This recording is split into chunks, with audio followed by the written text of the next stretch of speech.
Panchayat diploma engineering association के management के तत्वाधान में और इस्लामपुर सब डिस्ट्रिक्ट हॉस्पिटल के साथ सहयोग से शनिवार को इस्लामपुर बीडीओ ऑफिस के मीटिंग हॉल में ब्लड डोनेशन कैंप लगाया गया। इस्लामपुर बीडीओ पिनाकी देवनाथ, इस्लामपुर सब डिस्ट्रिक्ट हॉस्पिटल के सुपरिटेंडेंट सूरज सिन्हा समेत कई जानी-मानी हस्तियां और अलग-अलग पंचायतों के इंजीनियर मौजूद थे। पंचायत इंजीनियर डिप्लोमा एसोसिएशन के डिस्ट्रिक्ट सेक्रेटरी रतन सरकार ने कहा कि पिछले कुछ दिनों में हमने कई सोशल एक्टिविटी की हैं।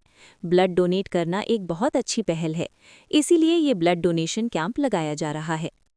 इस्लामपुर के बीडीओ पिनाकी देवनाथ ने कहा कि सर्दियों में ब्लड की कमी होती है। ब्लड बैंक आगे आए हैं।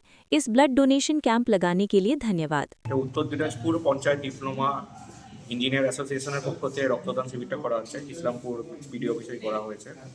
তা এটা একটা মহৎ উদ্যোগ, কারণ আমরা জানি যে শীতকালের দিকে ব্লাড ব্যাঙ্কগুলোতে রক্তের ক্রাইসিস দেখা যায়। ওই জন্য ওনাদের যে অ্যাসোসিয়েশন তারা এগিয়ে এসে এই রক্তদান শিবিরটা করেছে। অ্যাকচুয়ালি আমাদের পঞ্চায়েতে যারা নির্মাণ হিসেবে কর্মরত আছি তাদের আমাদের অ্যাকচুয়ালি ইঞ্জিনিয়ার আছে, তাদের একটা সংগঠন হচ্ছে পঞ্চায়েত ডিপ্লোমা ইঞ্জিনিয়ার অ্যাসোসিয়েশন। এটা আমাদের 2005 সালে আমাদের প্রতিষ্ঠাতা হয় সংগঠনে। তারপর থেকে আমাদের চলা এবং বিগত দিনে আমরা বিভিন্ন সামাজিক কর্মসূচি করছি। তারপরে বৃক্ষরোপণ কর্মসূচি আছে আমাদের জেলার তরফ থেকে দুটো জায়গায় রায়গঞ্জে বসলাম। এরপরে আমরা এখানে রক্তদান কর্মসূচি শুরু দিয়েছি। তাতে অনেকেই আছে যারা আমাদের কর্মচারী নির্মাণ পদে কর্মরত এবং পঞ্চায়েতের বিভিন্ন পদে কর্মরত যারা আছে, তারাও এই রক্তদান শিবিরে অংশগ্রহণ করে একটা সামাজিক কাজ আগামী দিনেও আমরা যাতে এইভাবে করতে পারি এই আশা রাখি।